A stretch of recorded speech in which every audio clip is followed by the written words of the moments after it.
Hi, welcome back. I'm going to be covering primary learning objectives number 3 and number 4 on this video. Number 3 is discuss or describe the mobilization of America for war. I think we touched on this during class several times at the end of chapter 29. We were already sending munitions and armaments to France and England. So basically, our factories, even though weren't 110% yet on production for the war, our factories were already gearing up to send these munitions and these needed items to Europe. What the problem occurred at the point in which we enter the war, and basically we're not only arming our allies, we are now arming ourselves as well. So the production in the factories for armament and other goods to fight the war is going to have to double in size. So on page 700 actually is where it begins about how the nation's factories actually shifted into gear.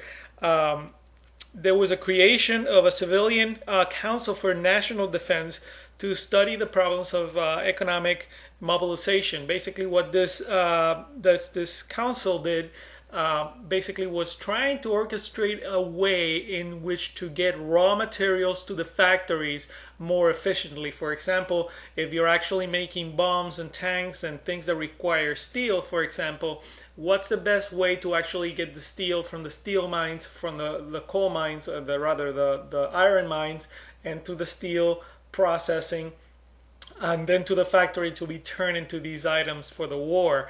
You had to schedule train schedules and supply and demand schedules to get the factories working 24 hours a day. You don't want to be in the middle of building machine guns and all of a sudden running out of steel, for example. So basically this Council on National Defense was to basically orchestrate this idea of how do we get the economics rolling to start producing these goods. The other thing that actually was that deals with the mobilization of America is that we, in order to get the factories to work full time, needed to have the workers on board with the war effort. And again, the slogan on page 701 is that labor will win the war. Again, the War Department had already advocated this idea of, well, you either enlist or be drafted, or you either work. And the people that are really going to benefit here are the labor unions. The labor unions actually are going to get agreements from the government in order to put in place a workforce that is going to be efficient. Again, these factories have to be rolling 24 hours a day, 7 days a week. So you're not going to get that to happen unless you get the labor unions on board.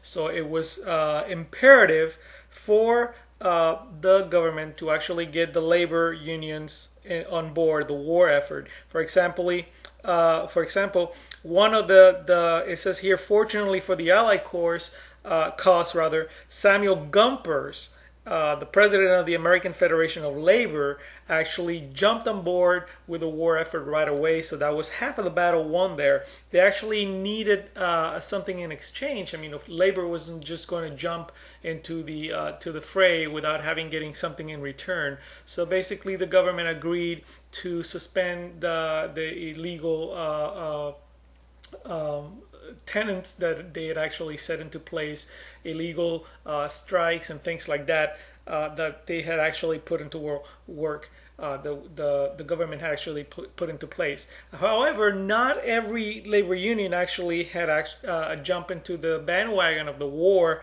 There was the International Workers of the World, which was a very, very, very socialist, communist-based kind of labor union. They did not actually jump into the fray of the war effort right away. They actually stepped back and didn't want anything to do. They actually planned sabotage and some other disruptive efforts. So again, to cover that idea of labor, one more point was the great migration of African Americans from the south to the north. in order to fill those vacant job placements that were open, job opportunities that were left vacant by the white men going to war. So again, there was a lot of race riots. There's an illustration on page 702 about the race riots in Chicago. You need to keep that in mind too. On objective number 4, explain the consequences of World War I for labor, women, and African Americans. Again, this ties right into it. A lot of these objectives are actually overlapping, but to take that into steps here, think about labor and what I just said, how labor benefited from it, because if they actually agreed to work with the government instead of against the government and the corporations, they were actually going to get benefits from it.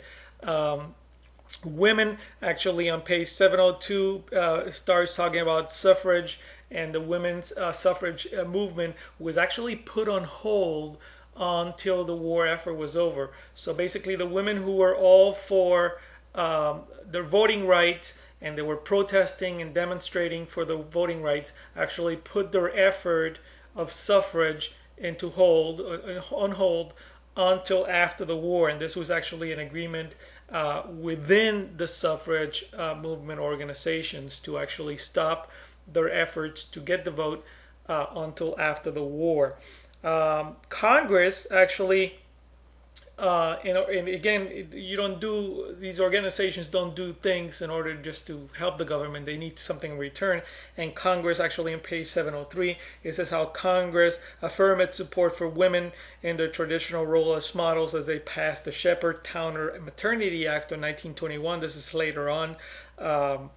Wilson actually gave the right to vote to women in 1919 in light of what they had actually accomplished and contributed during the war year. So again, the women actually put their effort forth, but they did get a lot of benefits from their effort later on.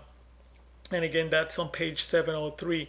About the African Americans, I did talk about this a little bit already, about the great migration of African Americans towards the north. They actually went north seeking jobs. Employment was everywhere you could get a job. And this is a direct result of the white men actually leaving the Midwest and other places for factory centers like Pittsburgh, for example, and in here in Cleveland and Chicago and some of the other big industrial centers were having a lot of job openings because men were leaving for war. And again, the African Americans from the South came north in order to fill those jobs. So that's pretty much objective number 3 and number 4. I'm going to come back for the rest in the next video. I would actually also try to, in the objective for mobilization, try to point you to page 704. That whole part about forging the war economy. It's very, very important. This idea of the Food Administration and the other things that I'm going to be talking about in the next objective. So please tune in, and we'll see you then with objective number 5 and number 6. Thank you.